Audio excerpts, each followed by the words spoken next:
¿Me escuchan? Sí. Bueno. ¿Ven el Power? ¿Sí? Bueno, Sí, se escucha y se ve.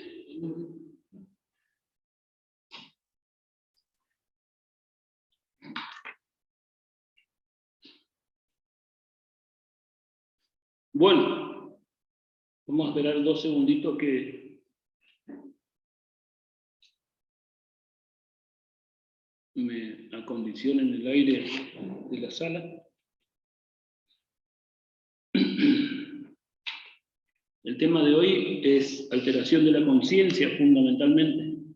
Y mañana o pasado tal vez le dé convulsiones y miastenia gravis con debilidad muscular.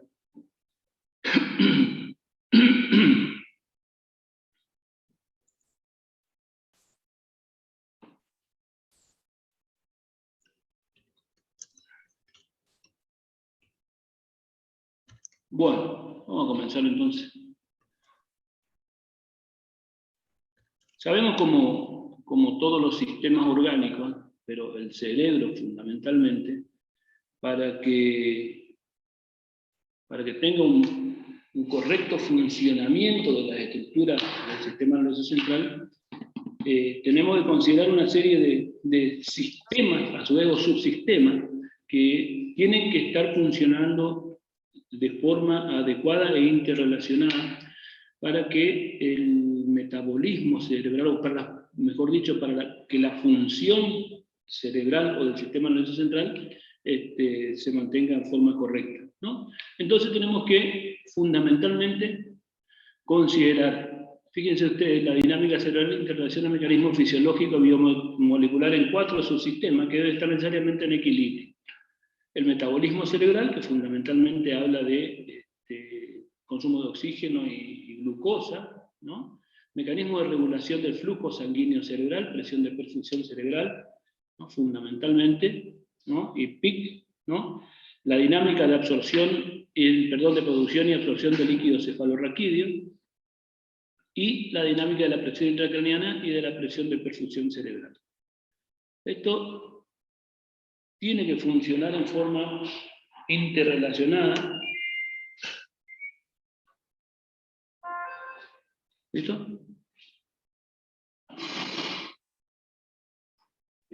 Bueno. Y esto me voy a detener poco en hablar de el metabolismo cerebral, la tasa de consumo de oxígeno cerebral, que de 3.5 mililitros a 5 mililitros por cada 100 gramos de oxígeno, de tejido cerebral por minuto, ¿no? Bueno, también sabemos que en cuanto a masa, el cerebro o todo el sistema nervioso central representa aproximadamente entre el 2 y el 5% como mucho de la masa corporal total. Y fíjense ustedes que representa nada más que eso en porcentaje y recibe el 20% del volumen minuto cardíaco. Eso nos da una idea de la tasa metabólica que tiene el cerebro, el alto consumo de oxígeno y el alto metabolismo que tiene, ¿no? Bueno, consume 3.5 mililitros por cada 100 gramos de tejido por minuto, ¿no? Esto a su vez, bueno, que se expresa como consumo cerebral de oxígeno, y el total es 50 mililitros minuto, de acuerdo al peso, ¿no? 1500, 1400, 1500 gramos aproximadamente, ¿no? O sea que son 50 mililitros por minuto de consumo de oxígeno.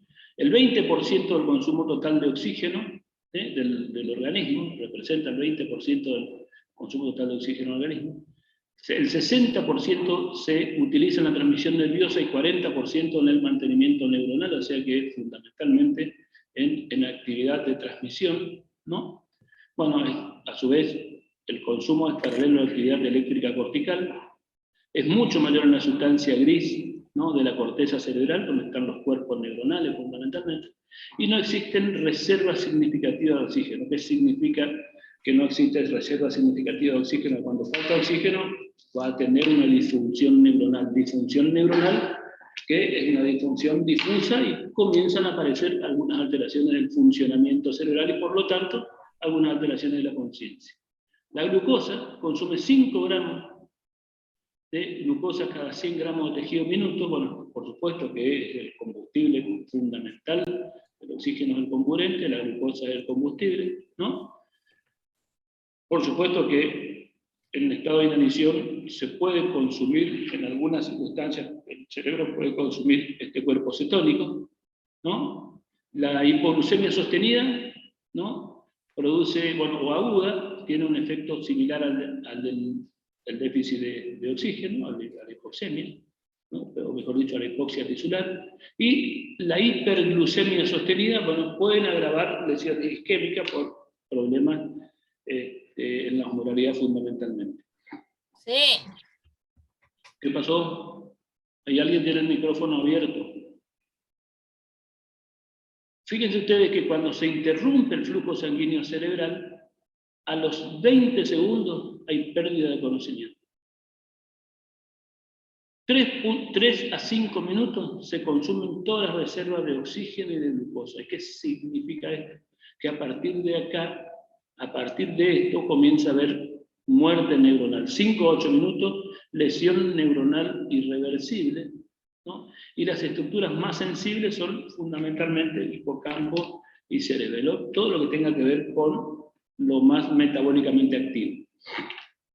Bueno, respecto a la saturación de oxígeno en sangre venosa tubular, bueno, hay que medir, esta es la sigla que van a encontrar de todos lados, que depende del flujo sanguíneo cerebral y el consumo cerebral de oxígeno, ¿no? Se mide a través de un catéter colocado en la yugular, más del 75%, bueno, fíjense, significa que hay un aporte, que hay un exceso de aporte respecto a los requerimientos. Es decir, la saturación de oxígeno en la yugular tiene que estar 75%, de 70 a 75%. Cuando es más del 75% significa que se consume menos o se está aportando mucho más de lo que requiere. Menos del 55% hay una hipoperfusión cerebral, ¿no? Que está aumentando la extracción cerebral de oxígeno. Y menos del 40% significa que hay una isquemia cerebral global. Cuando nosotros logramos insertar un catéter en el golfo de la yugular y medimos, ¿no? Cuando tenemos esto, podemos disminuir el aporte de algunos, fundamentalmente, y esto es para los que hacen neurointensivismo, digamos, manejar los parámetros respiratorios fundamentalmente y de oxigenación. Cuando tenemos menos del 55% hay una hipoperfusión cerebral con aumento de la extracción cerebral de oxígeno, y esto cuando hay menos del 40%, cuando la saturación de la yugular está en menos del 40%, significa que hay una isquemia cerebral global.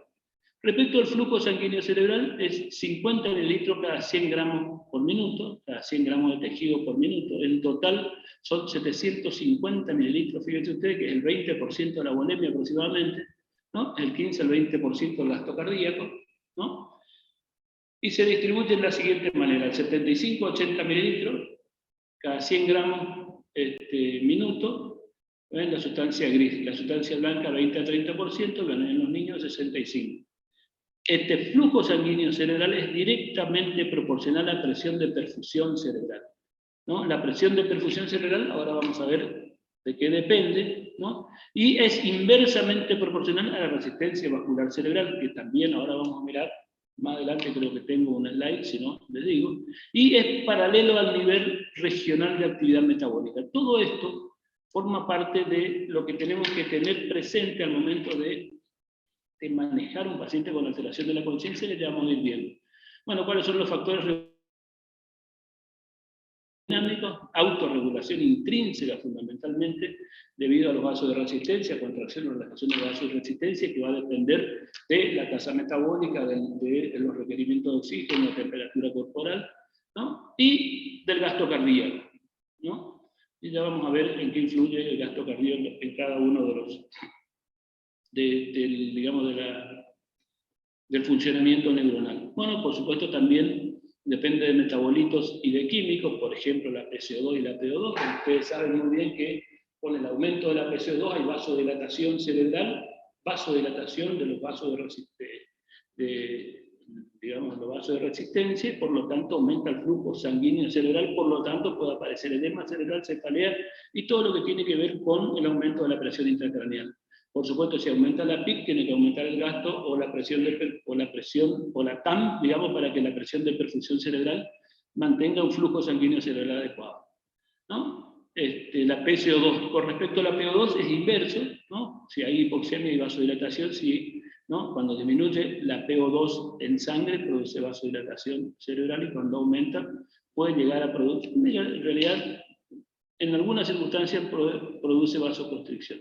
Bueno, la hipotermia disminuye, en realidad lo que disminuye es la tasa metabólica de consumo de oxígeno y de glucosa, por lo tanto disminuye el flujo sanguíneo cerebral, ¿no? Por requerimiento. El índice metabólico, ¿no? El calcio, el óxido nítrico son sustancias que pueden aumentar o disminuir o regular, digamos, el regulador del flujo sanguíneo cerebral. También hay factores neurogénicos y reológicos.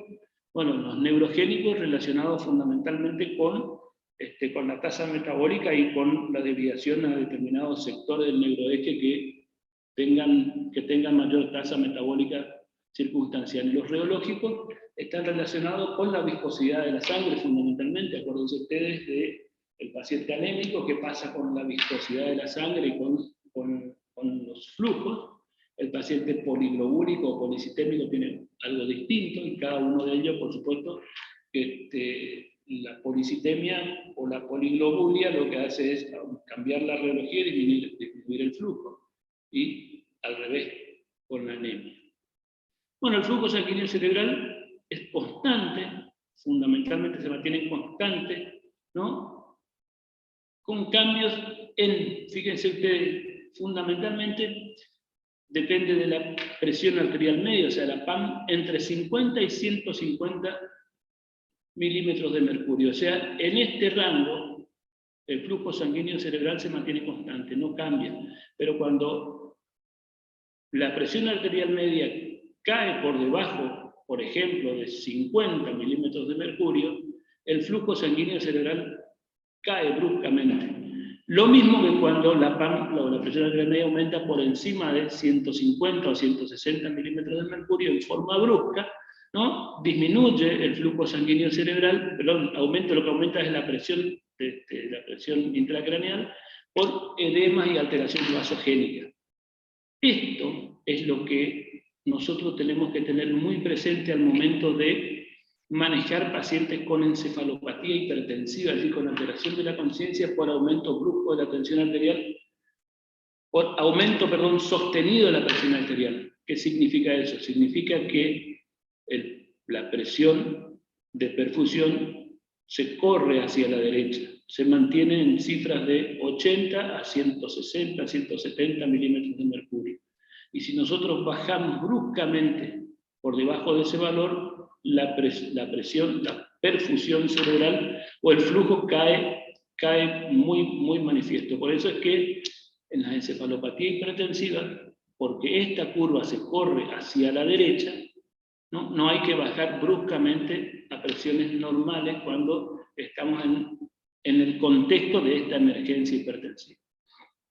Bueno, por arriba de 150 hay lesión de la barrera hematoencefálica con trasudación, edema, y puede haber rupturas con hemorragia.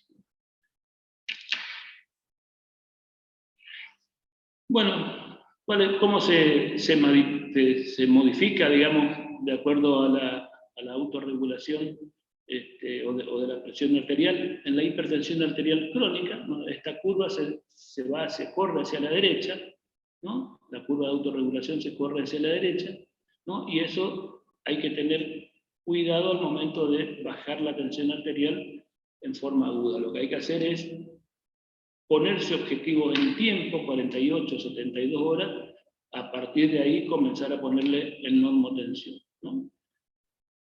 Para que esta curvita de perfusión o de flujo sanguíneo vaya corriéndose hacia la izquierda. Bueno, la hipotensión arterial por vasodilatadores, bueno, la curva se viene hacia la izquierda, ¿no? La hipovolemia, fíjense lo que pasa, la curva se va hacia la derecha por aumento del tono simpático. La acidosis, bueno, la acidosis hace que se pierda la autorregulación del flujo sanguíneo y fundamentalmente aumenta el flujo sanguíneo cerebral. Y después tenemos que hay una presión intracraneal crítica, que es la que va a producir el edema cerebral, y eso fundamentalmente tiene que ver con la presión intracraneal y la acidosis, y va a producir, digamos, más PIC y más acidosis tubular.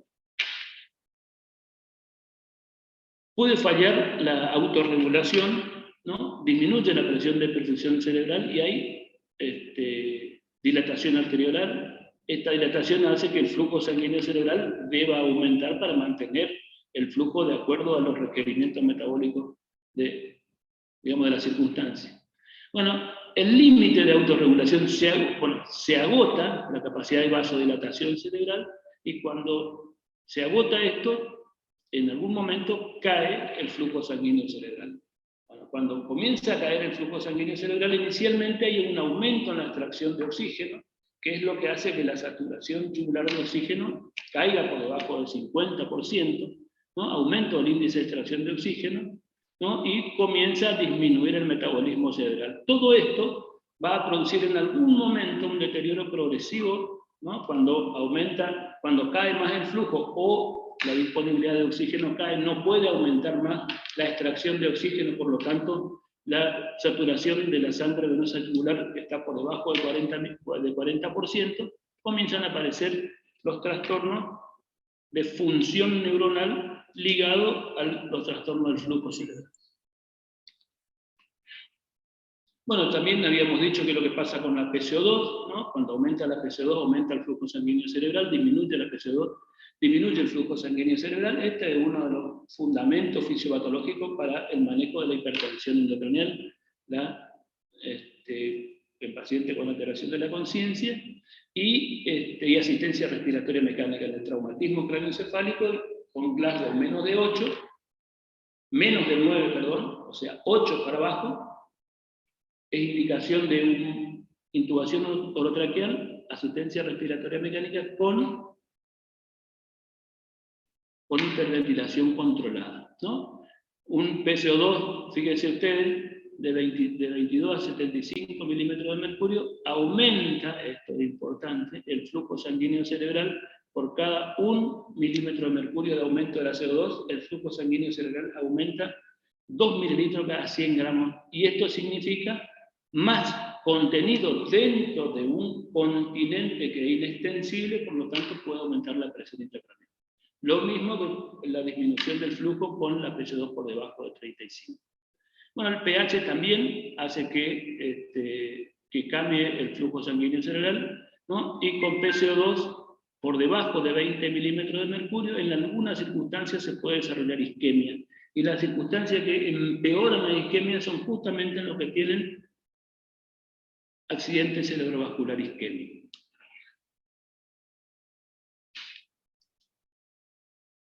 Bueno, a ver. Bueno, la hipotermia, también la temperatura es uno de los factores. Fíjense ustedes, disminuye el flujo sanguíneo cerebral por disminución del consumo de oxígeno, o sea, el metabolismo cerebral. Y disminuye el 5 al 7% por cada 1 grado centígrado de disminución de temperatura corporal, ¿no? Fíjense ustedes que de 15 a 20 grados centígrados se puede tolerar hasta 1 hora de isquemia cerebral completa sin producir muerte cerebral. Por eso es que las reanimaciones en los que están hipotérmicos son, por ahí, el tiempo, cuando hay paro por hipotermia, el tiempo por ahí podemos, después de los 15 minutos, reanimar y tener éxito, digamos, ¿no? Y también es otro de los fundamentos por los cuales la hipotermia forma parte de la reanimación cardiopulmonar en los pacientes que hacen parada cardíaca dentro de una institución.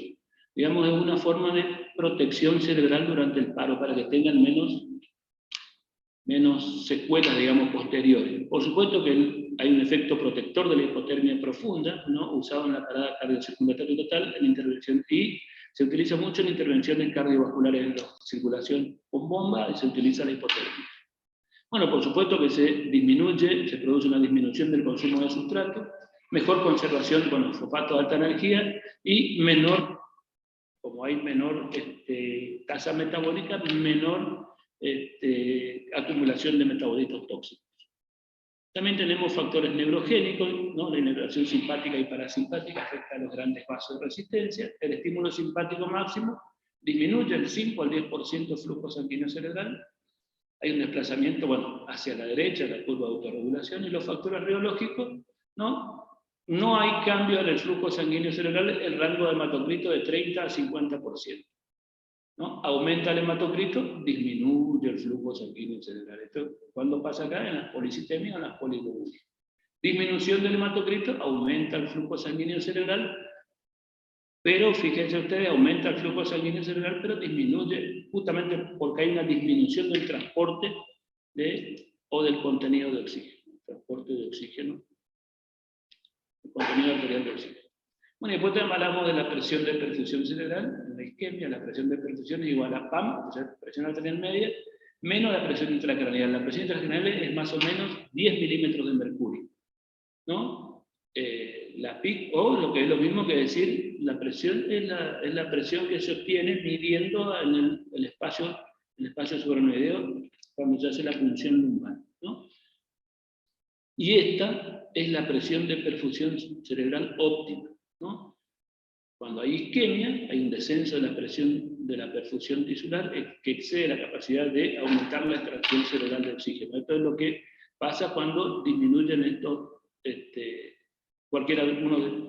cuando disminuye esto o aumenta la presión intracraneal. Si disminuye la PAM o aumenta la presión intracraneal, disminuye la presión de perfusión. También tenemos que hablar de la dinámica de producción de líquido cefalorraquídeo. Bueno, es un ultrafiltrado del plasma, se produce diariamente 21 mililitros hora, más o menos 500 mililitros día. El volumen total del líquido cefalorraquídeo es 150 mililitros, ¿no? Se forman los plexos coroides de los ventrículos, ¿no? Y disminuye por algunos fármacos, por hipotermia, cuando hay un flujo, bueno, de acuerdo al flujo de los plexos coroides también, ¿no? Y por aumento de la PIC disminuye la producción. Y a veces el líquido cefalorraquídeo, cuando no circula bien, hace aumentar la presión intracraneal. Bueno, circula por el sistema ventricular hasta la cisterna magna, donde se reabsorben las poblaciones aracnoideas, ¿no? Y pasa a los senos venosos. Aumenta la producción, ¿sí? Aumenta la PIC. Aumenta la producción si disminuye la presión venosa central, ¿no? El retorno a la sangre, retorna a la sangre, ¿no? De proteínas perivasculares e intersticiales. Lo que trasuda, digamos, al espacio suprarnoideo vuelve de vuelta al sistema circulatorio. Bueno, después tenemos la barrera hematoencefálica, con una unión estrecha entre las células endoteliales, permite el paso de algunas sustancias, ¿no? Por ejemplo, sustancia liposoluble, oxígeno, dióxido de carbono, y limita otras, por ejemplo, la sustancia iónica, o la de peso molecular alto, proteínas fundamentalmente. Bueno, por supuesto que tiene relación con los gradientes osmóticos, ¿no? El agua tiene un desplazamiento libre de acuerdo a la concentración de iones osmóticamente activos, de sustancias osmóticamente activas a un lado y otro de la membrana. Y en algunas circunstancias hay una ruptura cuando hay hipertensión grave, por ejemplo, hipertensión arterial grave, cuando hay tumores, trauma craneoencefálico, convulsión sostenida si estado mal convulsivo, infecciones, hipercapnia, hipoxia severa, ¿no? Fundamentalmente esto produce una alteración de la barrera hematoencefálica o infecciones también de la barrera hematoencefálica permite el paso de otras sustancias que cambian digamos, la osmolaridad del líquido cefalorraquídeo. Bueno, la presión intracraneal, habíamos dicho que era 10 milímetros de mercurio, bueno, entre 8 y 12 milímetros de mercurio, ¿no? Fundamentalmente la presión supratentorial, que es la que se mide en el cuarto ventrículo, o la presión lumbar. Y también, de acuerdo al volumen intracraneal, digamos, de acuerdo a cómo aumenta, la presión, la perfusión cerebral se mantiene más o menos constante hasta que la presión intracraneal comienza a aumentar y ahí cae fundamentalmente, aumenta mucho la presión de acuerdo al volumen del líquido o al volumen del espacio intracraneal, ¿no? Bueno. Y ahora vamos a comenzar. Esto es todo un repaso de fisiología para que no nos olvidemos de que hay algunas cosas de la fisiología que tenemos que tener presente, y seguramente en todo lo que sigue de esta charla lo vamos a recordar, ¿no? El tema de hoy son las alteraciones del estado de la conciencia, bueno, que constituyen emergencias neurológicas o neuroquirúrgicas, y se presentan frecuentemente o en las salas generales o en las emergencias médicas, ¿no? Bueno, en los últimos tiempos nosotros hemos visto que para hablar, digamos, de alteración de la conciencia, tenemos que, ya habíamos visto, todo lo que tiene que estar funcionando adecuadamente: el aporte de oxígeno, el flujo sanguíneo, la presión de perfusión, líquido cefalorraquídeo, ¿no?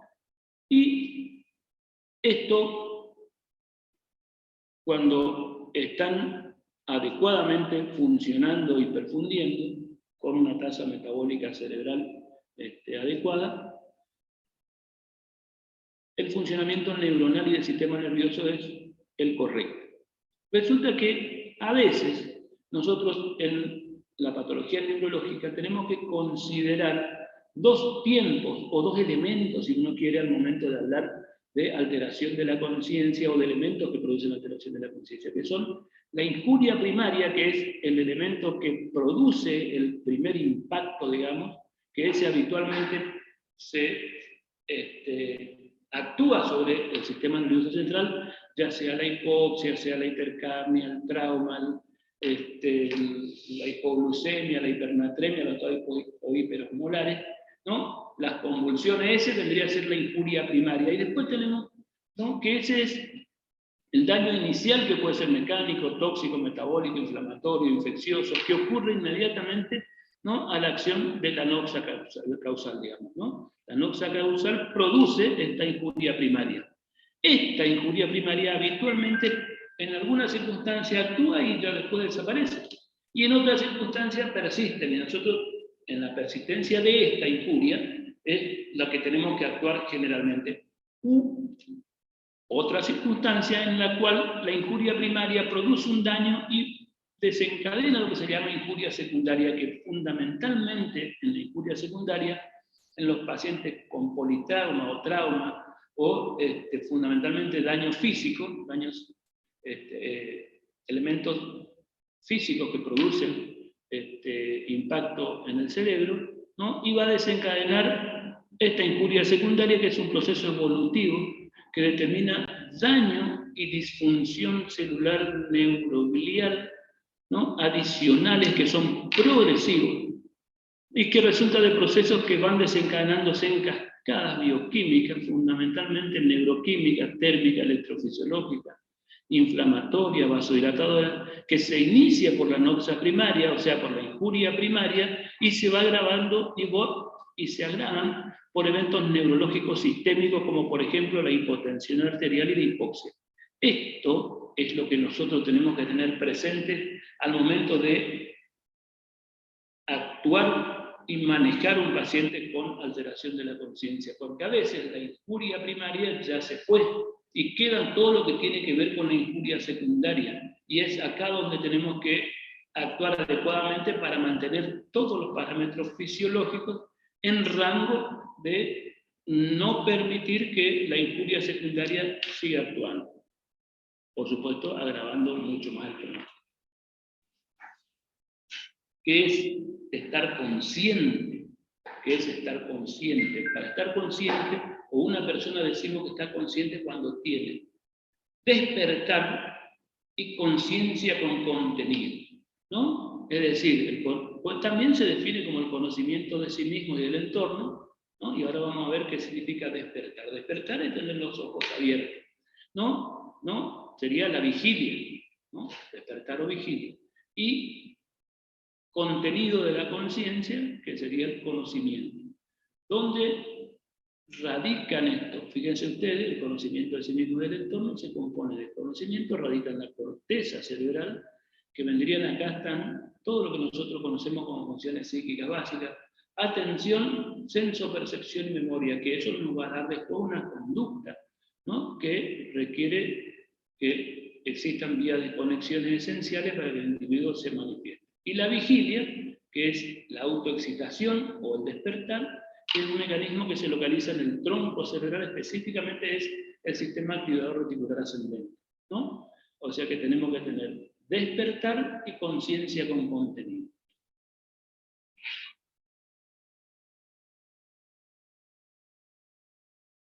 El paciente que está lúcido o consciente,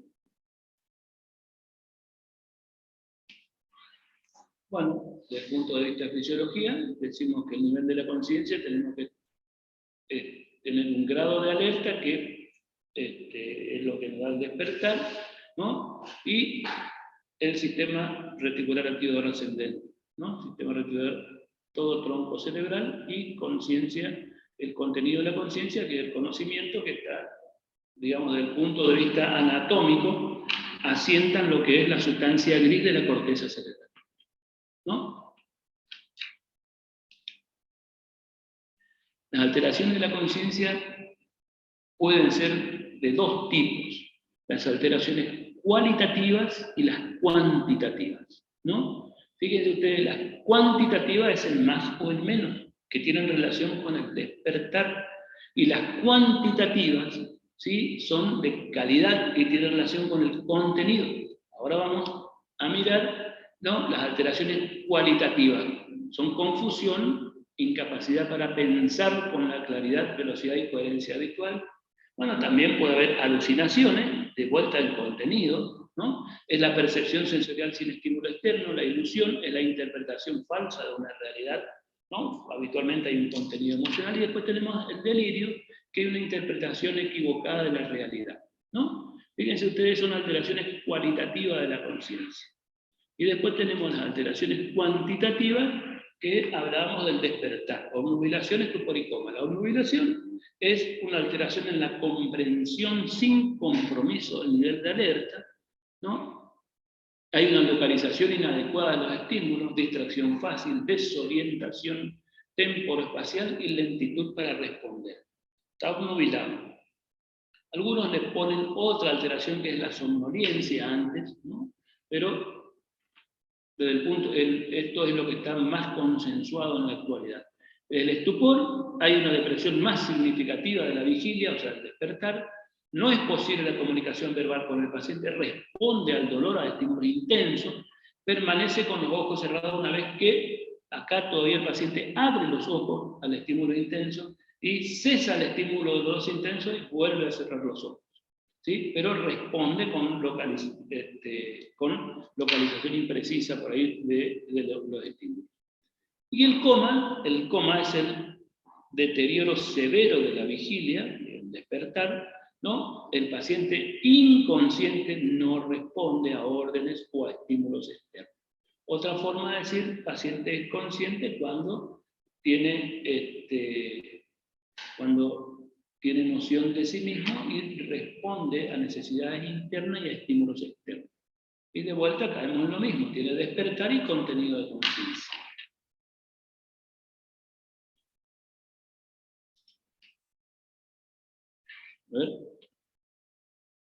Bueno, acá vamos a hablar entonces de los síndromes confusionales agudos, ¿no? La famosa encefalopatía también le llaman delirium los psiquiatras, y tiene distintos nombres, ¿no? Síndrome confusional agudo o injuria encefálica aguda, lo llaman algunos, pero la injuria encefálica está más relacionada con el trauma, ¿no? Es un cuadro clínico de inicio brusco, caracterizado por la aparición fluctuante y concurrente de alteración del nivel de conciencia, afectación global de las funciones cognitivas fundamentalmente, alteraciones en la atención, la concentración con desorientación, exaltación o inhibición psicomotriz que puede llegar al estupor o a la agitación, y acá vamos a ver que hay dos grandes grupos después, y fundamentalmente tiene alteración del ritmo sueño-vigilia o vigilia-sueño, ¿no? O sea, el síndrome confusional agudo, hay alteración de la conciencia, alteración de la función cognitiva, alteraciones de la concentración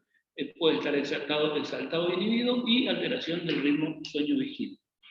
Bueno, la importancia de los síndromes confusionales agudos, fundamentalmente en pacientes ancianos, tiene una elevada prevalencia. Fíjense, entre el 15 y el 50, en algunas series hablan del 15 al 60%. Tiene el micrófono abierto.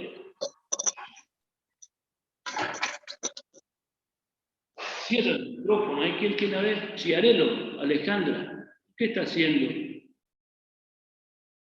Bueno, ahora sí. Disculpen, yo tengo... La charla es muy larga, por eso por ahí me detengo poco. Si no estoy siendo claro en algo, apunten y me preguntan al final, por favor. Bueno, entonces, dijimos que tiene una elevada prevalencia, hasta el 60%, tiene repercusión sobre el pronóstico vital y funcional del paciente fundamentalmente, está relacionado con el envejecimiento y los deterioros cognitivos. Los que tienen deterioro cognitivo o deterioro en algún sistema sensorial suelen desencadenar más fácilmente. Si lo que tienen trastornos auditivos, los que tienen trastornos visuales, que son las personas, por supuesto las personas ancianas, son las que más sufren este tipo de síndrome confusional, ¿no? Suele tener una reversibilidad teórica, es decir, se puede tratar, esto es funcional, fundamentalmente funcional, ¿no? Y es una forma de presentación de varias entidades, neurológicas, y complican a veces los pacientes, se complican los pacientes internados por otras causas. Bueno, ¿cuál es la magnitud del problema? Ya habíamos visto, hasta casi el 60%, algunas series hablan del 60%. Aumenta la mortalidad hospitalaria, bueno, por las consecuencias de este problema, bueno, son mortalidad y mayor morbilidad, deterioro funcional de la persona en cuanto a la recuperación funcional como individuo, digamos, y la posibilidad de autovalerse, es decir, el grado de dependencia de otra persona, incrementa la estadía hospitalaria, la estancia hospitalaria, los días de internación, aumenta el gasto sanitario. Bueno, mayor traslado a los centros, de salud, y más sobrecarga a los cuidadores. Los criterios diagnósticos del síndrome confusional agudo: alteración de la conciencia, cambio en las funciones cognitivas, ¿no? Alteración, pudimos ver que puede tener delirio, puede tener alucinaciones, excitación, y presentación aguda y curso fluctuante. A veces, generalmente a la tardecita o a la noche, comienzan a excitarse, a cambiar su conducta, y aparecen estos síndromes confusionales, sobre todo los que están internados por otra cosa. Inicio agudo y fluctuante, agitación psicomotriz, son las manifestaciones clínicas, somnolencia, alteración del nivel de conciencia, hay una desorientación temporoespacial, ¿no? Ahí puede haber alucinaciones visuales, y en algunas circunstancias ahí aparece como un síndrome crepuscular, es decir, la persona no entiende muy bien lo que está pasando a su alrededor, con poca posibilidad de comunicación. Tenemos dos tipos de delirio, ¿no? O de síndromes confusionales o encefalopatía también. La encefalopatía en más y la encefalopatía en menos, fundamentalmente está descrita así en alguna bibliografía. El delirio hiperactivo, el 21%, bueno, se movilizan, salen de la cama, se paran, caen, se fracturan, una serie de cosas que ocurren generalmente en hora de la noche. Después tenemos el delirio hipoactivo, que más o menos el 29%. Bueno, los pacientes tienen peor pronóstico, por supuesto, están más graves, ¿no? Están más enfermos. Las estancias hospitalarias son más largas, acá pueden aparecer muchas las famosas escara por presión, la escara por decúbito, la sobreinfección, las aspiraciones, ¿no? Y bueno, y la úlcera por presión. Y después tenemos los mixtos, que a veces alternan días o momentos, se deprimen y después se excitan. Y bueno, desde el punto de vista de la fisiopatología, esto suele tener relación con que probablemente no hay una vía final común, pero es el síntoma final común de anormalidades de múltiples neurotransmisores. Y se habla de la acetilcolina, la serotonina, acetilcolina, serotonina, sustrato de metabolismo oxidativo, intercambio iónico, alguna citoquina, y bueno, y de algunos neurotransmisores, ¿no? Todo esto de alguna manera hace que la función neuronal, digamos que la función cerebral no sea la adecuada. Bueno, desde el punto de vista de la etiología, dijimos que hay alteraciones metabólicas. Dentro de las alteraciones metabólicas, la hipoxia, digamos, nosotros solemos ver frecuentemente pacientes que a la noche tienen excitación, se levantan, se sientan de la cama. Si está con... Lo primero que tenemos que hacer es ver la famosa oximetría de pulso. Si tienen menos del 90% de saturación, lo más probable es que sea la hipoxia tisular o la hipoxemia, darle oxígeno, lo que habitualmente suelen hacer los médicos de guardia. Los doctores de la cama, 4 se excitó, se levantan, hacerlo un diazepam. Lo que hay que ver, si no está hipoxémico, si no está con alguna alteración hemodinámica, es decir, digamos, para resumir, puede ser por hipoxia cerebral. ¿Por qué puede ocurrir la hipoxia cerebral? Porque está hipoxémico, por insuficiencia respiratoria, porque está anémico, porque está perdiendo sangre o tiene una hemoglobina muy baja, porque está hipoperfundido por shock séptico, por shock hipovolémico, porque tiene shock cardiogénico, es decir, todas esas causas que disminuyen el aporte cerebral de oxígeno va a hacer que la persona tenga este cuadro, ¿no? Causas metabólicas, causas electrolíticas. Bueno, entonces, conclusión, lo que tenemos que hacer es regresar al paciente, y acá, cuando hablemos de coma directamente, ustedes van a ver que de vuelta hacemos exactamente lo mismo. A, B, C. Y después el déficit neurológico. Entonces, hablando del oxígeno, la hipoxia tisular, ¿no? La hipoxia cerebral. Alteraciones electrolíticas, la hiponatremia, la hipernatremia, es decir, los síndromes hiposmolares o hiperosmolares, la hipercalcemia severa pueden producir alteraciones en el funcionamiento del sistema nervioso central y cuadro encefalopático. Las alteraciones endocrinas, bueno, el hipotiroidismo, el hipertiroidismo, ustedes conocen bien, ¿no? Bueno, la uremia, ¿no? La encefalopatía hepática, que también habrán leído por ahí, ¿no? Que puede llegar a producir, bueno, son síndromes confusionales que estas son las causas. Y después tenemos algunas tóxicas, el alcohol, monóxido de carbono, el plomo, los metales pesados, los opiáceos, algunos hipnóticos, antidepresivos, antiagregantes, anticolinérgicos, anticonvulsivantes. Todas estas son causas de síndromes confusionales agudos que tenemos que buscar. Estas son las que nosotros más tenemos que detenernos a buscar, porque esto podemos resolver nosotros, y es justamente para lo que tenemos. Ahora estamos cansados un poquito, pero vamos a seguir. Vamos a hablar de coma. Disculpen, ¿estoy siendo claro hasta acá?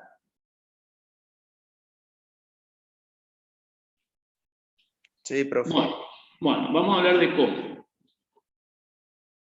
El coma y otros estados de alteración de la conciencia, bueno, los síndromes confusionales que habíamos visto, representan situaciones médicas que pueden implicar un severo daño estructural o metabólico, daño estructural o metabólico sobre el sistema nervioso central. Y ya comenzamos a introducir dos grandes grupos de alteraciones, ¿no?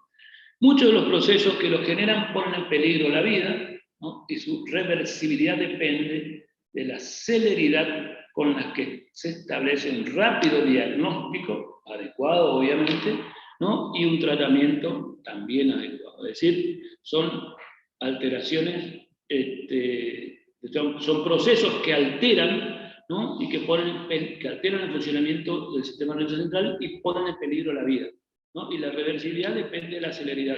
Una hipoglucemia sostenida, con una glucemia menos de 0,30, pasada las 2 o 3 horas, queda con una encefalopatía y después un daño cerebral irreversible. Una hipoxia, una insuficiencia respiratoria con una PO2 por debajo de, una PO2 por debajo de 40. En 4 o 5 horas, y ya por debajo de 40 el flujo sanguíneo cerebral aumenta mucho, y la extracción cerebral de oxígeno, aunque aumente la extracción lo mismo, no va a poder suplir y no va a poder, el contenido de sangre, de oxígeno que le llega, no va a poder, no va a ser suficiente para la tasa metabólica y va a haber daño neuronal. Es decir, tenemos que rápidamente hacer un examen físico y una interpretación como para tratar y ver la reversibilidad de este proceso. Bueno, hay otras dos grandes alteraciones en la conciencia, algunas sí y otras no, que tienen relación, el estado vegetativo, tiene relación fundamentalmente con los estados post-parada cardíaca. Los pacientes que han sufrido un paro cardiorrespiratorio por ahí, o fue reanimado no muy adecuadamente, o se tardó mucho en iniciar la reanimación, o la parada fue más tiempo de lo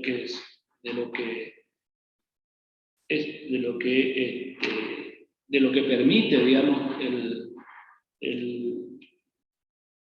el metabolismo cerebral para que haya muerte. Resulta que se queda dañada toda la corteza cerebral, ¿sí? Que es la que más sufre, acuérdense ustedes, que tiene la tasa metabólica más alta, que es la que recibe casi el 60% del flujo sanguíneo cerebral, ¿no? Entonces, y la que consume más oxígeno que el resto. Y entonces se mueren un grupo grande de toda la sustancia gris del cerebro y quedan los núcleos de la base, ¿no? Y la persona se mantiene con corazón latiendo y con respiración por el respirador. Resulta que los centros respiratorios y el cardíaco, resulta que pueden llegar a asumir alguna función después, función autonómica. Y con el tiempo, después de 15 días de estar en coma, sin apertura ocular, sin conocimiento del medio ambiente, sin poder responder a necesidades internas y a estímulos externos, la persona comienza a tener un despertar, una apertura ocular. ¿Qué significa eso?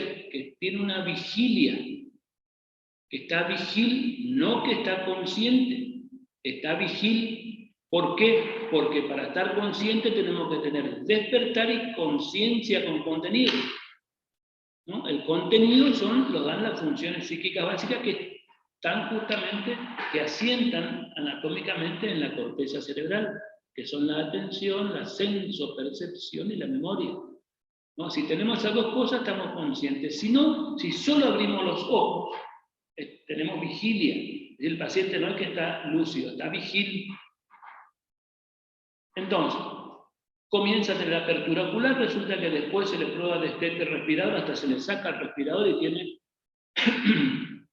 respira espontáneamente, tiene latido cardíaco y respiración. Hasta muchas veces pueden recuperar el ciclo sueño-vigilia, ¿no? Duermen y después se despiertan y siguen en este estado. Cuando pasan los 15 días y comienza a aparecer eso, estamos llegando a lo que se llama estado vegetativo persistente, ¿no? Hay una alteración en la aferentización, mira, es decir, la persona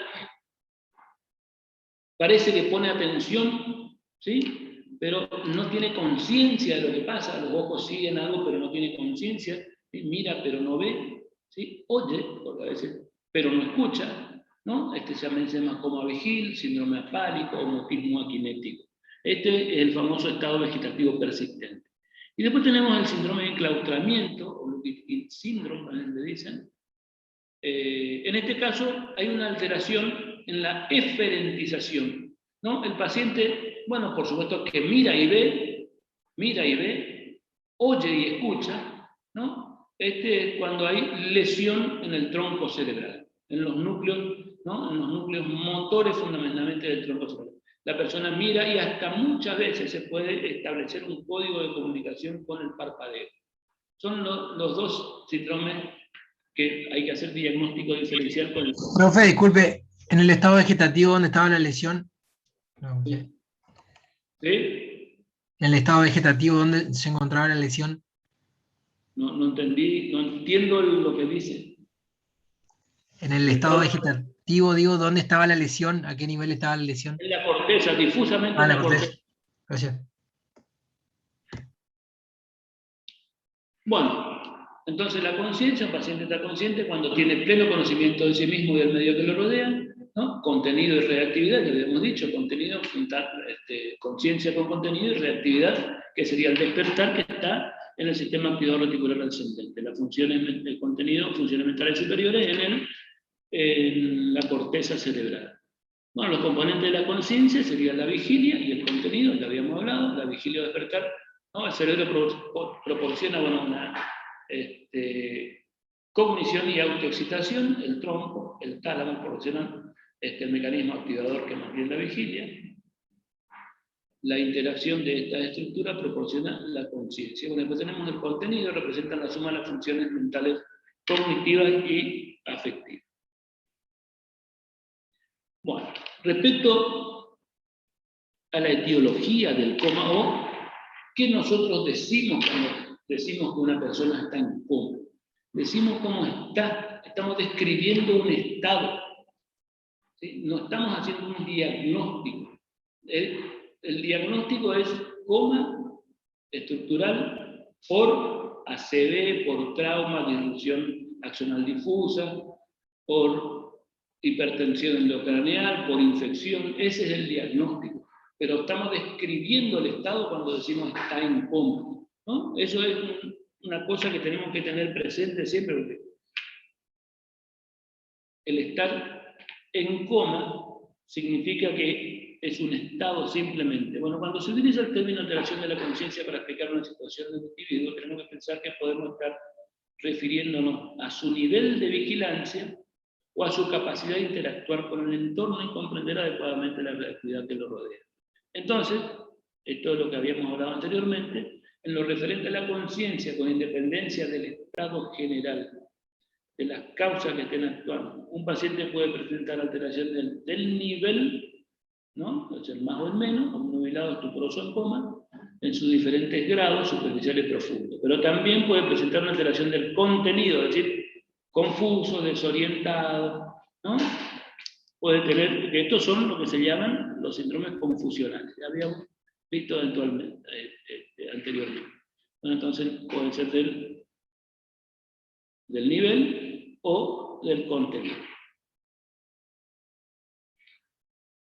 El coma, desde el punto de vista estrictamente académico, ¿no?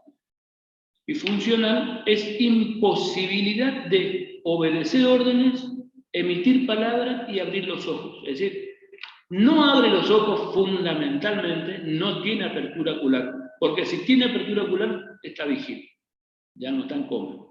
¿Sí? Es decir, no tiene apertura ocular, no emite palabra y no obedece orden. Ahora vamos a ver cómo podemos diagnosticar de pasar esto a una situación práctica, ¿no? Cuando el paciente está en coma, es indicación formal de asegurar una vía aérea permeable, o sea, intubación orotraqueal. Glasgow, menos de 9, o sea, de 8 para abajo, indicación formal de asegurar una vía aérea, de permeabilizar la vía aérea. Bueno, y acá vamos a pasar rápidamente a las injurias encefálicas, ¿no? Injuria encefálica aguda o síndrome confusional, toda lesión. Disculpe. Sí, toda lesión del encéfalo que puede ser estructural o metabólica, ¿sí? ¿Le puedo hacer una pregunta? ¿Cuál es la diferencia semiológica entonces entre estado vegetativo y coma sería la vigilia? El tiempo en que transcurre y la apertura ocular. Muchas gracias. Bueno, la injuria encefálica aguda puede ser estructural o metabólica, ¿no? Metabólica, cuando hay, ya dijimos, hipoxia severa, hipoxemia, hipernatremia, o estructural, ¿no? Y las estructurales, si ustedes miran, ya después nos vamos a ir dando cuenta. Bueno, las estructurales, la ausencia cerebrovascular isquémico hemorrágico, las neoplasias, las infecciones, hidrocefalia, bueno, trauma, ¿sí? La metabólica, hipoglucemia, cetoacidosis diabética, es decir, síndrome hiperosmolar o hiposmolares, la uremia, la encefalopatía urémica, la insuficiencia renal aguda crónica, las alteraciones hidroelectrolíticas, la hipoxia, la hipercapnia, bueno, las intoxicaciones, todo esto va a producir, ¿no? Que son las famosas, los síndromes confusionales, ¿no? Dijimos, vigil, ojos abiertos. Lúcido además tiene que tener orientación temporoespacial correcta. Confusión, este es un estado que hay desorientación primero en tiempo, luego en espacio, y por último en hecho y persona, bueno, no está lúcido, si tiene, ¿no? Está vigil cuando abre el ojo. La obnubilación, una alteración de funciones mentales superiores, principalmente atención y sensopercepción, bueno, literalmente significa torpeza mental. Bueno, decimos que un paciente está obnubilado cuando se encuentra una disminución de su estado de alerta, ¿no? Bueno, es un término que se aplica a estados retardados del despertar, dice que hay que estimularle, ¿no? O de la atención, en lo que su forma mínima puede incluir hiperexcitabilidad. Bueno, estamos dando vueltas acerca de los síndromes confusionales, ¿no? El mayor defecto en el paciente obnubilado es el de la atención, no atiende fundamentalmente. El estupor, esto sí es una alteración global del estado de la conciencia con persistencia de reactividad. Apertura ocular solo a estímulos intensos y reiterados, es decir, el dolor tiene que ser intenso y tiene que repetirse el estímulo, ¿no? No regresa al estado de conciencia normal, puede abrir los ojos, esta es la diferencia con el coma, ¿no? Porque puede abrir los ojos, pero cesa el estímulo y vuelve a cerrar los ojos y hasta a veces localiza algún estímulo. Además, son estados, son deterioros cuantitativos de la conciencia. Bueno, alteración del estupor, alteración global del contenido de la conciencia con reactividad conservada, abre los ojos, ¿no? De vuelta acá, lo mismo que acabo de decirle yo. Y después tenemos la tercera alteración, que es el coma, que es el verdadero estado de inconsciencia. Hay una alteración del contenido y de la reactividad. Alteración del contenido y de la reactividad.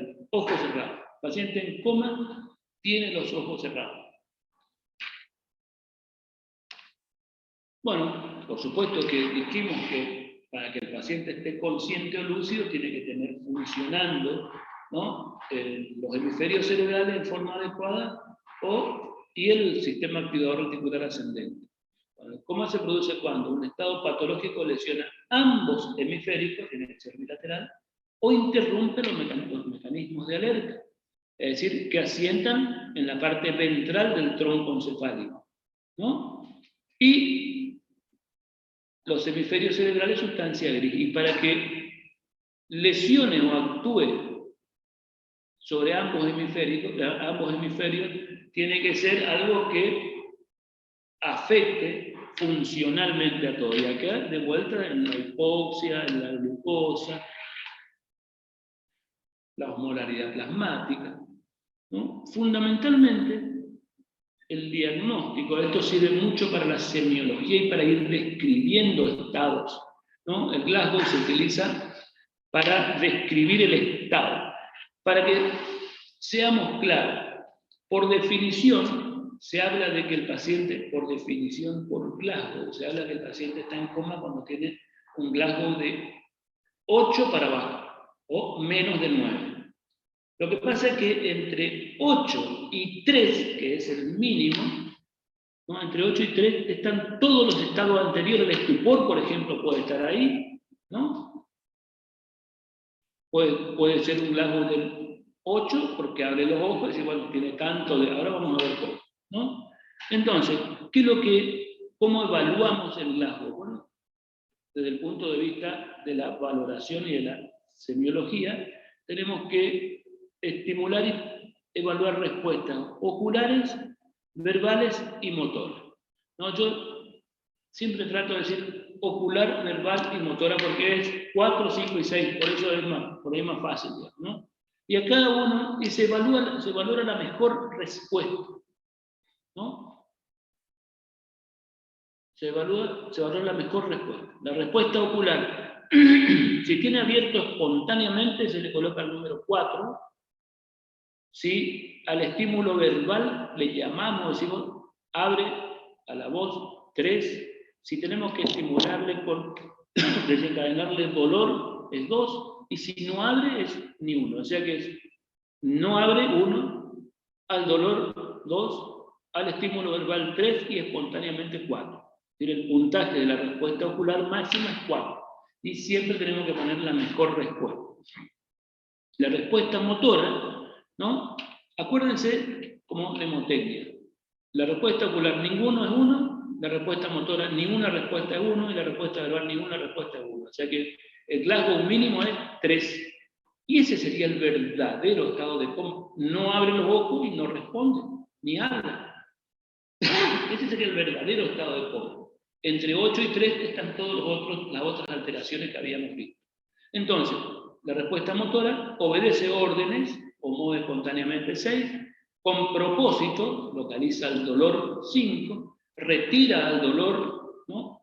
4, flexión sería de decorticación, flexión de decorticación 3, extensopronación de descerebración 2, y no hay ninguna respuesta 1 de la respuesta motora. La respuesta verbal, orientada, palabras con propósito, confusa, sonidos inadecuados, inapropiados, incomprensible o ninguno.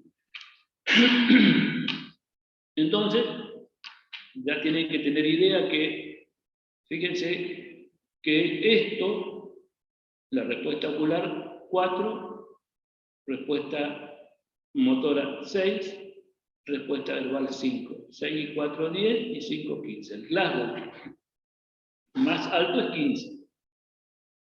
Todo lo que esté por debajo de 15 hay algo. Y es la mejor respuesta. ¿Sí? Por ejemplo, si ustedes están evaluando a un paciente con accidente cerebrovascular y un brazo no mueve y el otro trata de buscar, ¿no?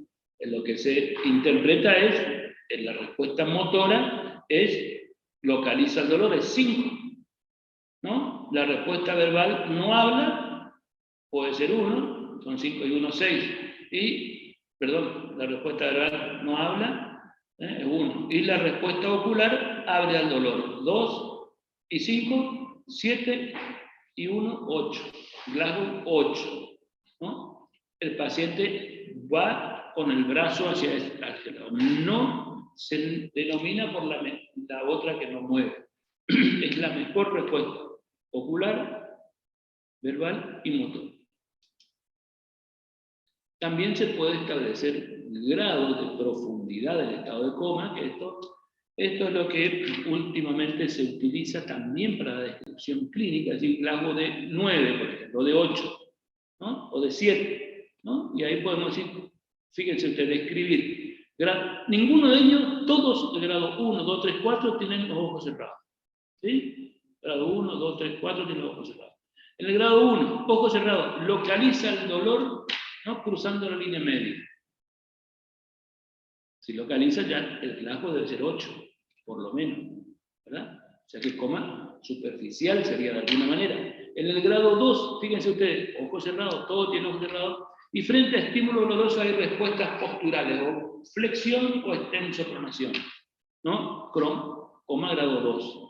Es decir, la primera es localiza el dolor cruzando la línea media, la otra es tiene respuesta postural, flexión o extensopronación, el grado 3 tiene respuestas vegetativas, por ejemplo, le estimulamos, ojo cerrado, no emite sonido, le estimulamos y aparece taquicardia, aumenta la frecuencia respiratoria, está hipertensión arterial.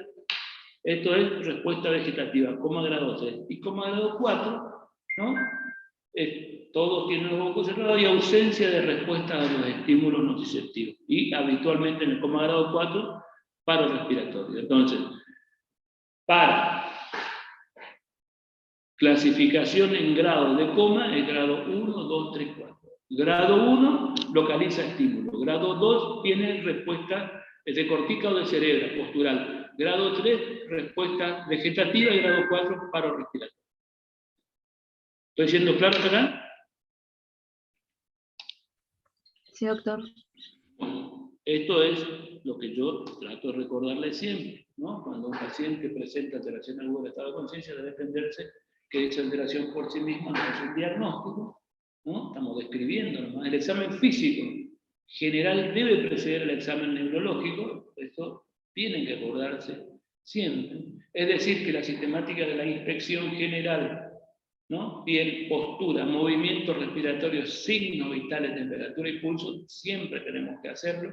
Y esto, aunque la descripción de cada paso es secuencial, siempre debe existir un abordaje simultáneo de cada una de las pautas recomendadas. Ya cuando vamos viendo la piel, vemos si respira bien, si tiene una buena vía aérea, si tiene ingurgitación, una serie de elementos que vamos viendo, tomamos el pulso, ya sabemos que tiene 30 frecuencias cardíacas y lo que tenemos que hacer es mejorarle el volumen en minutos, la frecuencia cardíaca, es decir, no le palpamos el pulso, está parado y que realmente cae de maduro lo que le estoy diciendo, ¿no? Por supuesto que todas estas pautas no se diferencian de la sistemática de la reanimación que nosotros conocemos, ¿no? Entonces, el enfoque diagnóstico es, primero, estabilizar clínicamente al paciente, determinar si el cuadro clínico, ¿no? Si el cuadro neurológico obedece a una patología primaria del sistema nervioso central, digamos, si es algo, o si es parte constitutiva de una enfermedad sistémica, es decir, acá en la encefalopatía hipertensiva, la encefalopatía urémica, la hiponatremia, el hipotiroidismo, el coma misedematoso, el estado hiperosmolar y hipoosmolar, es decir, si forma parte o si forma parte de una encefalopatía séptica o un coma por otra alteración, ¿no? O si es parte sintomática de un trastorno fisiológico dependiente de otra enfermedad. Y si el cuadro es neurológico primario, ¿no? Lo que tenemos que ver es si es del tratamiento quirúrgico o no. Es decir, para saber esto, si el cuadro es neurológico, determinar si requiere intervención quirúrgica o intervención clínica de urgencia. Es decir, cuando hablamos de esto, lo primero que tenemos que hacer es estructurar los metabólicos y eso es lo que tenemos que buscar. Desde el punto de vista práctico, de abordaje práctico, dijimos que no escapaba la sistemática de la reanimación, A, B, C, ¿no? Vía aérea y columna, respiración, por supuesto que tiene la vía aérea obstruida, a los 3 minutos antes ya va a estar con alteración de la conciencia, permeabilizar la vía aérea, muchas veces aspirar, mejorar la oxigenación y ya, eso a veces es suficiente como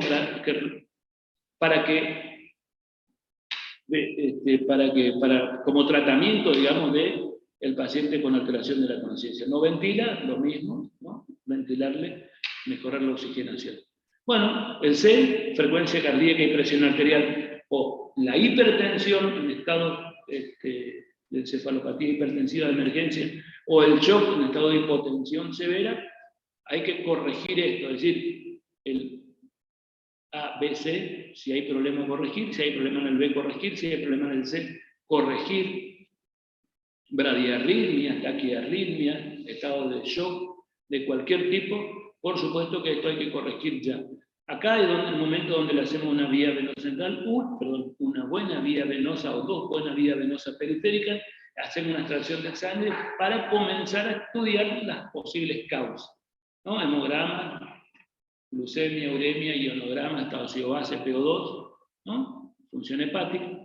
Y después ABCD, el abordaje neurológico. Por supuesto, el abordaje neurológico con el Glasgow, fundamentalmente. Y comenzamos a evaluar otros elementos, por ejemplo, los párpados, pupilas, movimientos oculares espontáneos, ¿no? Reflejos oculares, oculomotores, reflejos corneanos, para buscar signos de focalización neurológica o dónde asienta la lesión.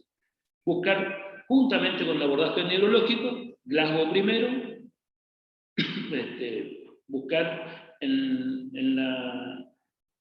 el examen ocular, bueno, la posición de los párpados, pupilas, después buscar signos meningios, es decir, Kerning-Brunzinski, las asimetrías y los reflejos osteotendinosos y el babín.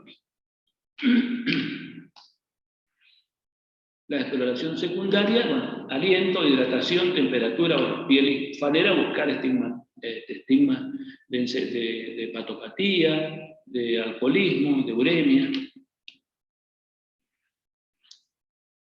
En la anamnesis siempre hay que interrogar antecedentes patológicos, hepatopatía, fallo renal crónico, diabetes, alteración tiroidea, consumo de fármacos, algún tóxico, ¿no?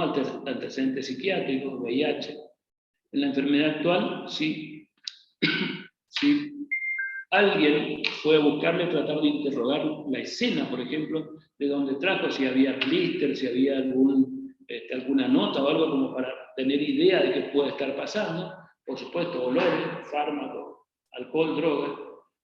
La velocidad con la que se instaló este estado, ¿no? Las alteraciones metabólicas o las alteraciones no estructurales se van produciendo lentamente, las alteraciones estructurales en forma brusca, ¿no? Bueno, signos focos neurológicos, hipertensión endocrinal, TEC previo, o buscar en los pacientes que tienen alteraciones en la conciencia los famosos síndromes toxinfecciosos. De la etiología, ¿cómo podemos clasificar? Dijimos que pueden ser estructurales o no estructurales. Los estructurales, sobre el sistema nervioso central, traumático, ¿no? TEC, trauma craneoencefálico, y no traumático. El no traumático puede ser focal o difuso, bueno, focal, accidente cerebrovascular, aumento de la presión intracraneal, los difusos, hemorragia subarachnoidea, infecciones, meningitis, encefalitis, encefalopatía hipertensiva, es decir, los estructurales, los no traumáticos, ya focal o difuso, ¿no? Y dentro de los no estructurales, fundamentalmente extraneurológicos, tóxicos, metabólicos, endocrinos, infecciosos, y todos las causas que ustedes conocen, fármaco, droga, alcohol, ambientales, ¿no? Las causas metabólicas, hipoxemia, hipotermia, hipoglucemia, hiperglucemia, uremia, encefalopatía hepática, coma mixedematoso, diabetes mellitus, Addison, endocrino, ¿sí? Y las alteraciones por sepsis. Esta es una diferencia entre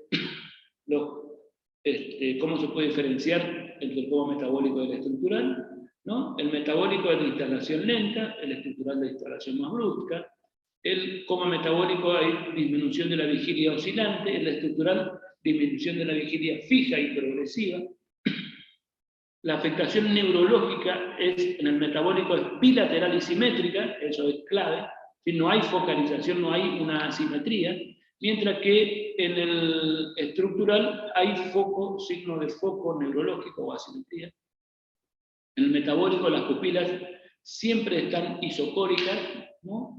Y habitualmente son reactivas, mientras que en los estructurales suele tener pupilas asimétricas o alteraciones de los reflejos fotomotores. Los oculomotores en el coma metabólico son normales, los oculomotores en el estructural están alterados. Lo mismo que el fondo de ojo, por ejemplo, en el coma estructural siempre hay edema de papila, generalmente hay edema de papila, mientras que en el metabólico es normal. Y en el coma metabólico, corrigiendo la injuria primaria, corrigiendo la alteración, ¿sí? Habitualmente tenemos buenas respuestas. Y en el estructural, el tratamiento inicial habitualmente no da respuesta adecuada de recuperación de la conciencia.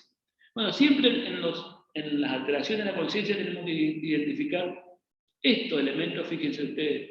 ¿Qué significa esto? Aumento de la presión arterial, disminución de la frecuencia cardíaca, disminución de la frecuencia respiratoria. Esta es la famosa tríada de Cushing del síndrome de hipertensión endocranial.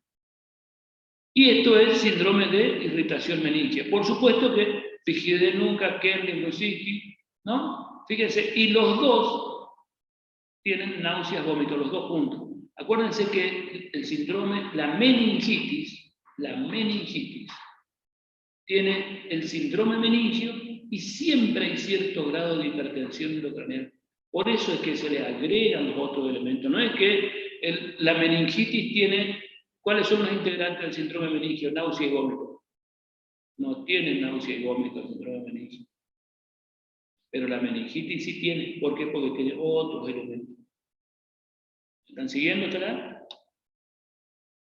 Bueno, respecto a la afectación pupilar en el coma metabólico, siempre tiene pupila isocórica y al estímulo fotomotor hay miosis reactiva, ¿no? Los reflejos oculomotores, por ejemplo, la desviación o el oculocefalógiro también se llama, ¿no? El famoso maniobra de ojo de muñeca, que lo dicen, ¿sí? Nosotros tenemos a la persona, nos ponemos a la cabecera de la persona que está en coma, tomamos la cabeza, giramos levemente hacia, por ejemplo, hacia la izquierda, y después le giramos hacia la derecha. ¿Qué pasa cuando hay una alteración metabólica? Los ojos primero tienden a quedarse en la izquierda y después se van hacia la derecha. Esa es la respuesta normal, ¿no? Respuesta normal. Cuando hay una alteración metabólica habitualmente o cortical supratentorial. Y por supuesto que la respuesta motora suele ser la adecuada. Como metabólico, ¿no? Bueno, estos son los diferentes patrones respiratorios que podemos tener. Chain stop, cuando hay afectación de la corteza cerebral en forma difusa, o como metabólico, las pupilas están isocóricas, los reflejos oculomotores dijimos cómo están, ¿no? Y hay respuesta de corticación.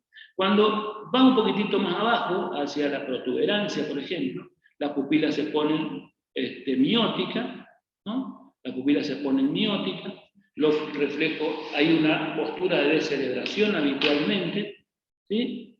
Y cuando hay una hernia de uncal, una hernia que compromete el tercer par, hay una asimetría pupilar, ¿sí? Y acá en este caso puede haber la famosa respiración laxante. Ahora vamos a mirar supratentorial. Supratentorial por encima de la tienda del cerebelo, ¿no?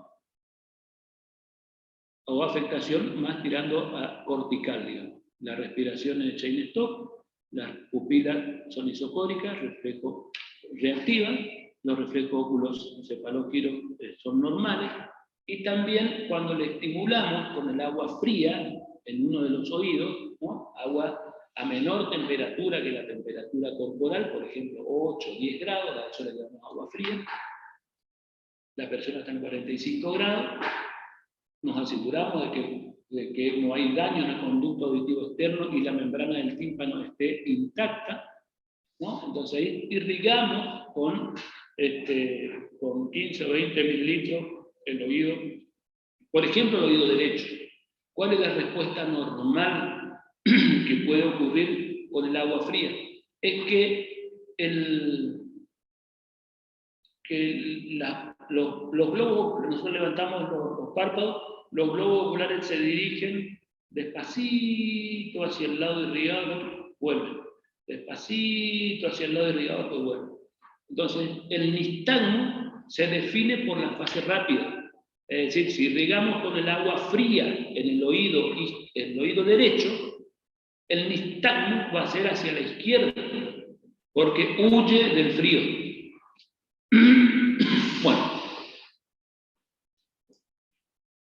eso es una alteración supratentorial y en este caso, también cuando hay alteración metabólica o supratentorial no focalizante, nosotros le levantamos los párpados, los dos párpados, ¿sí? Así en la cabecera, miramos, y los globos oculares suelen tener unos movimientos conjugados, simétricos, sin ninguna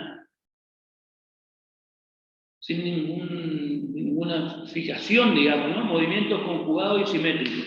A eso se llaman vagabundeo ocular, ¿no? Y eso también es propio de las alteraciones supratentoriales.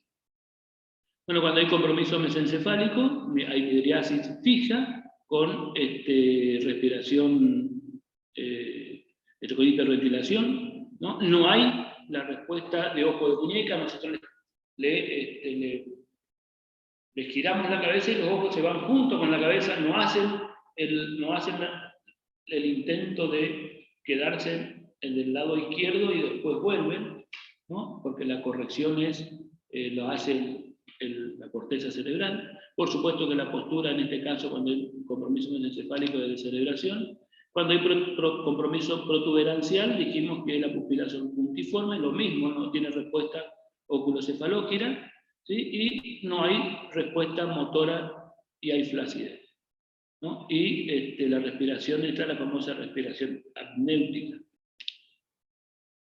Bueno, tenemos los síndromes herniarios, ¿no? ¿Qué es lo que puede herniarse? Puede herniarse la hernia falciforme, digamos, ¿no? O herniarse y comprometer acá el tercer par. Aparecen los famosos síndromes herniarios, ¿no? La hernia falciforme, la tentorial central.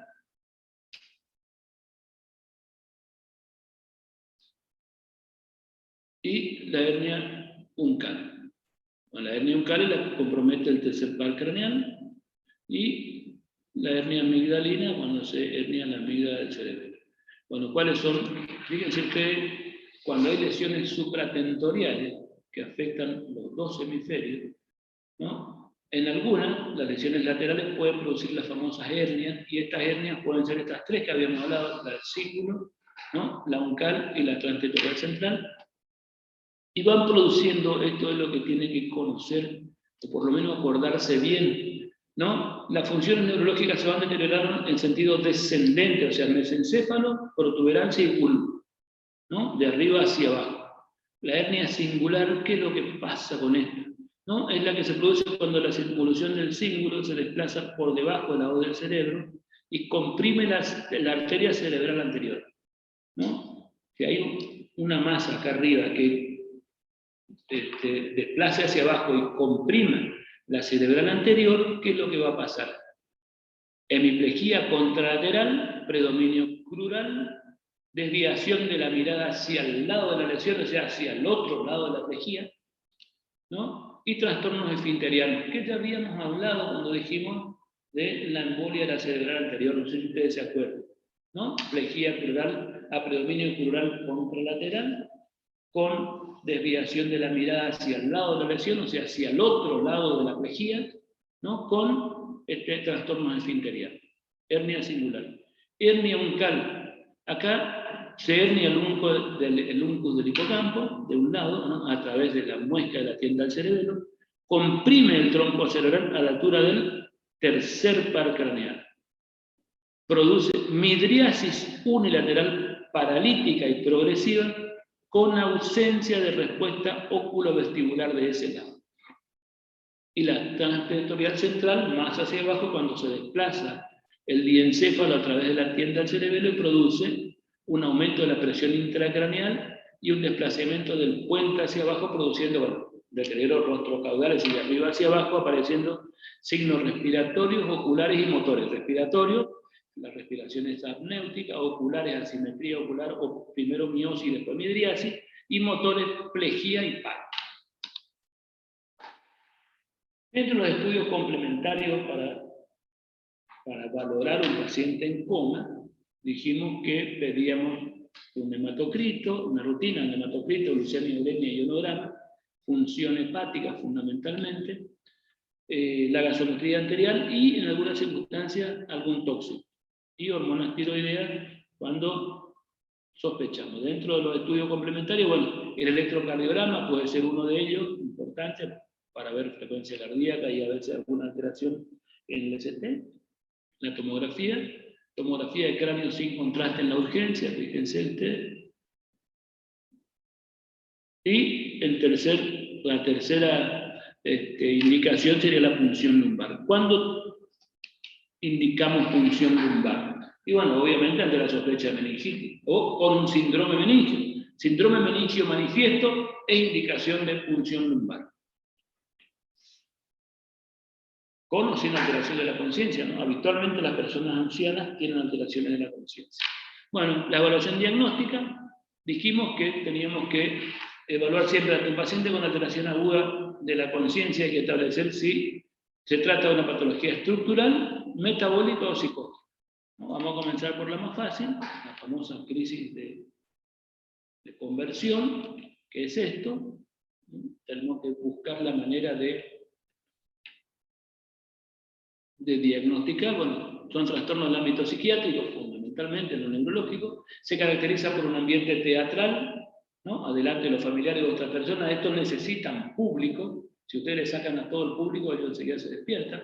Bueno, de manera espectacular, el paciente evita conscientemente lesionarse, si se cae no se golpea o no se lastima fundamentalmente, ¿no? Evita conscientemente lesionarse, se resiste la apertura de los ojos, ustedes le quieren abrir y se nota que ellos se resisten, o el movimiento pasivo de las extremidades, y presenta pseudoconvulsiones. Bueno, las movilizaciones son grotescas, no se lateraliza la cabeza, no se muerde la lengua, no se relajan los esfínteres, es decir, no hay sudoración ni palidez, no hay bradicardia. Estos son las famosas crisis de conversión que se llaman. Y bueno, dentro del diagnóstico neurológico ya dijimos que tenemos que buscar el nivel de conciencia. En este punto es importante el examen físico orientado por niveles para establecer nivel de conciencia, presencia o no de foco neurológico, para establecer si es estructural o metabólico, ¿no? Y indemnidad del tronco cerebral, ¿no? Tratar de mostrar la lesión estructural. Bueno, y acá, de vuelta, puntaje de Glasgow, diámetro y simetría ocular, movimientos oculares, tipo y ritmo respiratorio, reflejo del tronco. Bueno, la evaluación del patrón respiratorio, ¿no? Respiración normal, puede ser chain stop, puede ser una hiperventilación neurógena central o respiraciones apnéuticas. Respecto de la pupila, esto es, tenemos que conocer, las pupilas isocóricas, intermedias y con reflejo fotomotor lento son representativas de lesión mesencefalodiencepálica, es decir, por arriba son supratentoriales o más bien corticales, y se acompañan de respiración de chain stop. Pupilas mióticas, hay lesión mesencefalopontina, fundamentalmente puente, y se acompañan de hiperventilación neurógena central. Y pupilas midriáticas y sin reacción indican lesión pontovulvar, y más abajo, fíjense ustedes, por arriba, de la tienda al cerebelo, mesencéfalo y esto bulbo y puente, ¿no? Se acompaña de respiraciones apnéuticas tipo BIOT o de paro respiratorio. Esto rápidamente tenemos que tener presente al momento de hacer una evaluación de pacientes neurológicos, ¿no? Bueno, estos son cómo puede estar la pupila. Y respecto a la movilidad ocular, la desviación conjugada de la mirada hacia el lado contrario al déficit motor sugiere una lesión hemisférica contralateral, es decir, ya habíamos dicho recién, la herniación del cíngulo, por ejemplo, que es lo que pasa, comprime la arteria cerebral anterior y hay plejía, predominio plural contralateral y desviación de la mirada hacia el lado de la lesión, o sea, hacia el otro lado de la plejía, ¿no? O sea, lesión hemisférica contralateral. La desviación conjugada hacia el lado del déficit motor o hacia abajo indica una lesión del tronco encefálico. ¿Cómo se llama esto? Estos son los famosos síndromes alternos, que la próxima clase vamos a dar. Vamos a charlar seguramente de los síndromes alternos. La mirada desconjugada indica parálisis de algún par oculomotor. Puede ser tercero o cuarto. Y esto también es importante. Fíjense ustedes que los desplazamientos espontáneos horizontales, lentos, conjugados, simétricos, ¿no?, de los ojos indican integridad de las estructuras troncoencefálicas, ¿no?, al igual que la presencia de los reflejos óculocefálicos y óculovestibulares. Óculocefálico era la maniobra del ojo de muñeca, ¿se acuerdan? Y óculovestibulares son cuando le estimulamos con el agua fría uno en el otro oído.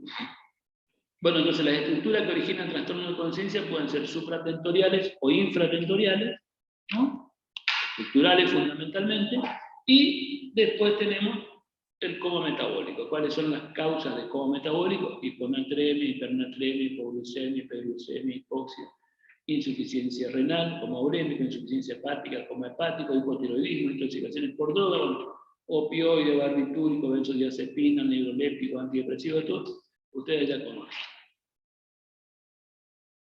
La mayoría de las causas de coma se pueden establecer sin una técnica de neuroimagen, es decir, con la historia clínica y el examen físico.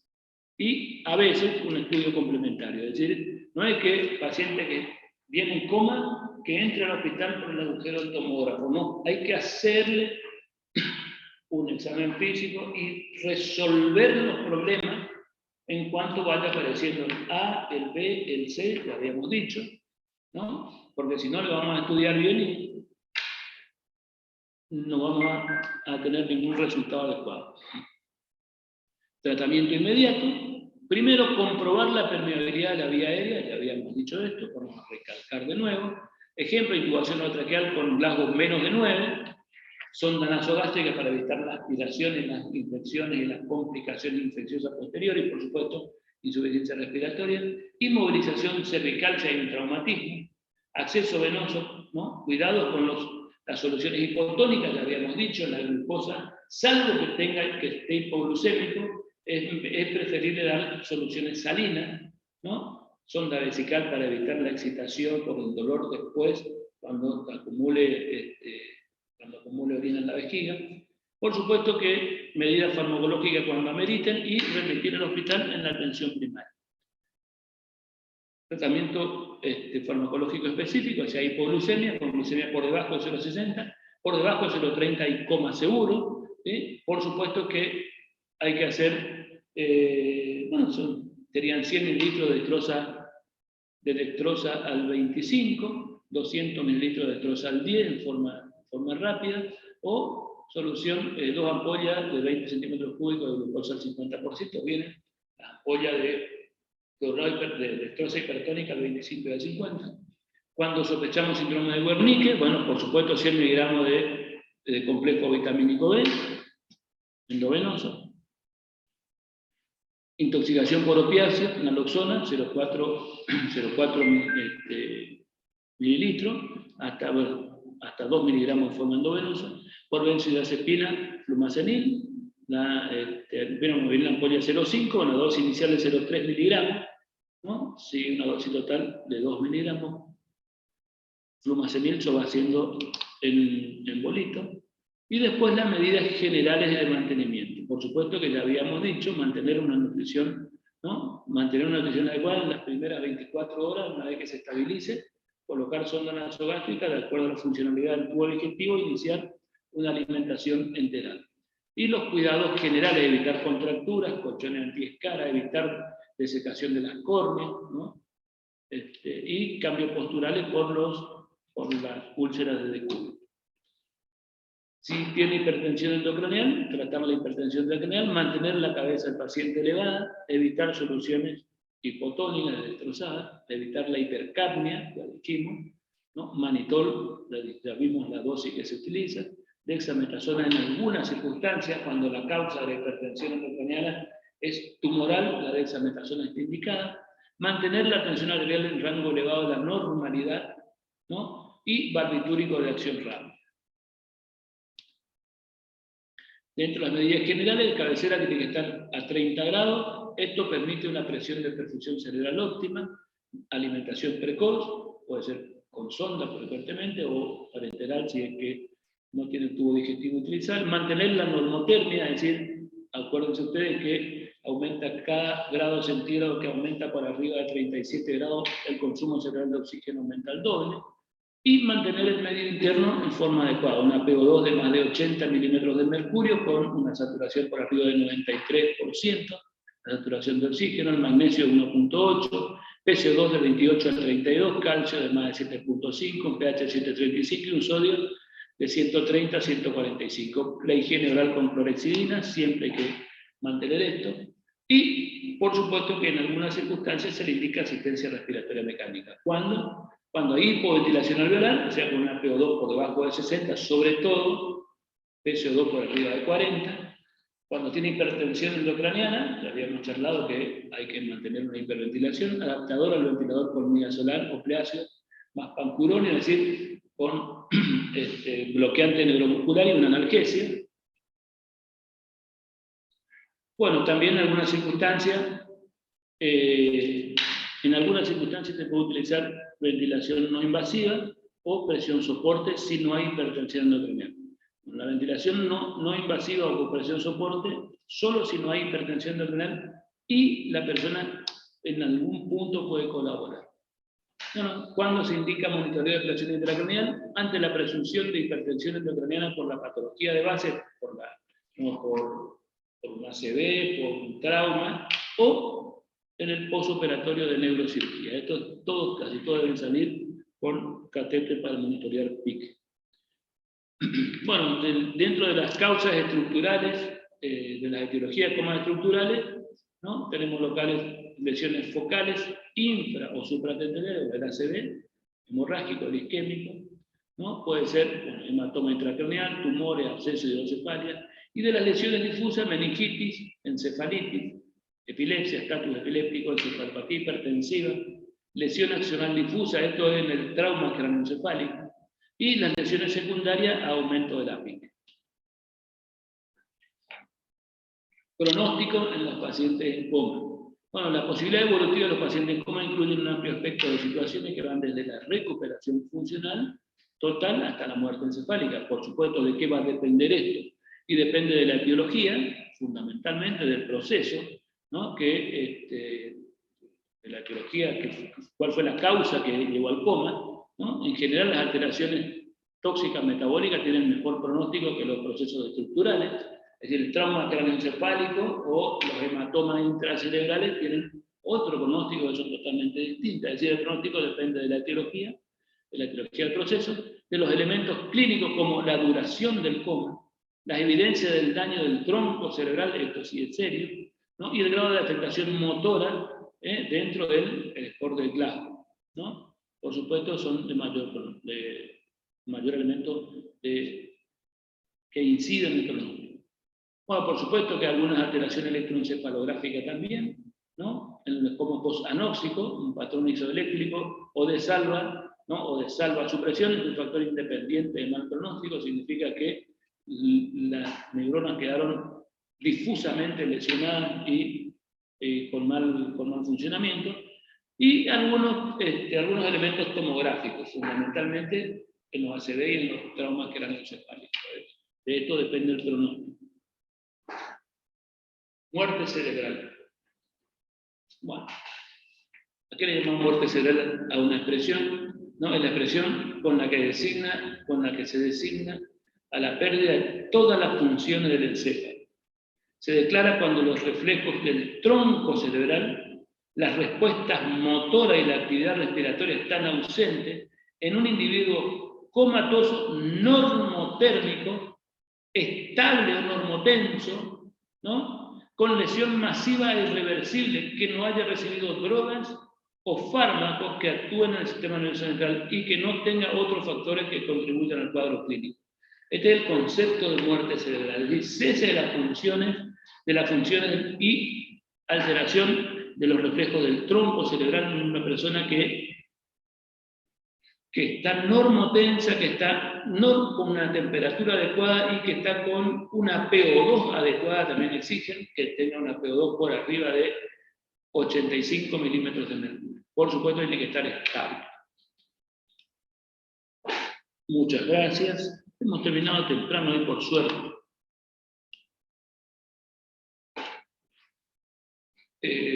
Posiblemente me toque hablar el viernes.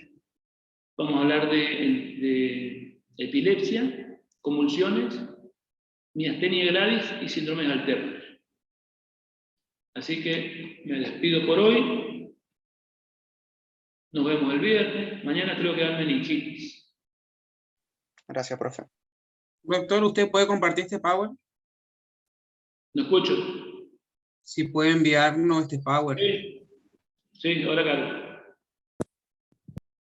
Gracias. Gracias, profe.